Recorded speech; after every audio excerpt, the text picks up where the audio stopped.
ఇప్పుడు మన co producer Dheeraj Mogilineni గారిని మాట్లాడవలసిందిగా కోరుతున్నాం.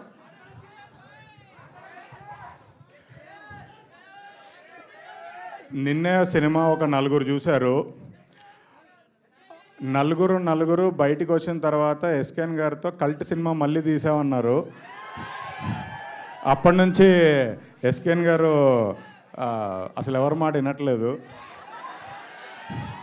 నైట్ అయితే చొక్కా అయిపోయి తిరిగేద్దాం అన్నంత రేంజ్లో ఉన్నారు.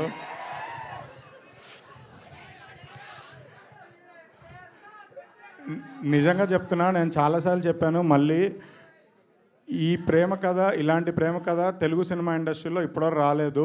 ఇది బెస్ట్ క్లాసిక్ ఫిలిం అవ్వబోతుంది. ఇది మా అందరి కెరియర్స్కి పెద్ద హ్యూజ్ బ్లాక్ బస్టర్. నెంబర్ల గురించి తర్వాత ఫంక్షన్లలో మాట్లాడదాం. కిరణ్ అబ్బవరం గారు అయితే నేను చెప్పాను, ప్రాణం పెట్టి చేశారు. ఆయన కెరియర్లో బిగ్గెస్ట్ బ్లాక్ బస్టర్ ఈ సినిమానే. ఆయన యాక్టింగ్ పీక్స్ ఈ సినిమా. మీకు సినిమా అయిపోయిన తర్వాత బయటికి వచ్చాక మీ మైండ్లో ఒక్కళ్ళే కనబడతారు, కిరణ్ అబ్బవరం గారు. అసలు మనల్ని వదిలి వెళ్ళరు.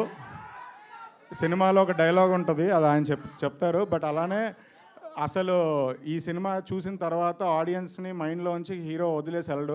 హీరో అలా కుర్చీ వేసుకొని కూర్చుంటారు.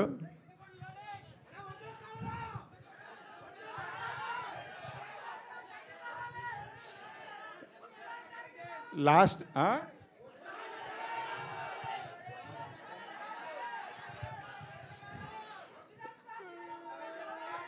ఒరిజినల్ స్టార్ కిరణ్ అబ్బవరం ఈ సినిమా తర్వాత మనం అందరం మన గుండెల్లో ఉండిపోతారు, అది పక్కా.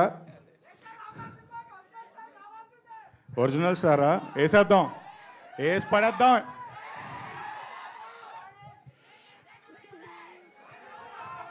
Last time baby cinema trailer నాకు ఇవాళ చాలా నాస్టాల్జియా కొడుతుంది పొద్దునుంచి.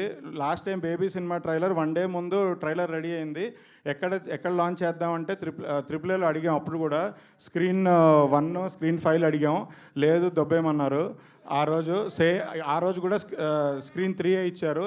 ఆ రోజు కూడా ఇవాళ కూడా అనుకోకుండా సేమ్ నిన్ననే ట్రైలర్ లాంచ్ అయ్యి రెడీ అయ్యి అడిగాము, సార్ అన్ని స్క్రీన్స్ ఫుల్ ఉన్నాయి, ఇది ఒకటే స్క్రీన్ ఉందన్నారు. నేను ఆలోచించకుండా ఎస్ చెప్పా, ఎందుకంటే లాస్ట్ టైం కూడా ఇదే జరిగింది నాకు. లాస్ట్ టైం ట్రైలర్కి వస్తున్నప్పుడు వర్షం పడింది, ఈరోజు కూడా సేమ్ లోపలికి వస్తున్నప్పుడు వర్షం పడింది. నిజం.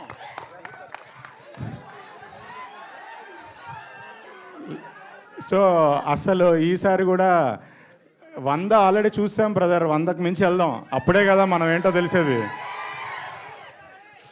మిగతా అన్నీ మనం నెక్స్ట్ ఈవెంట్లలో మాట్లాడుకుందాం, ల్యాగ్ లేకుండా హీరో దగ్గరికి వెళ్ళిపోదాం. Thank you so much Dheeraj గారు.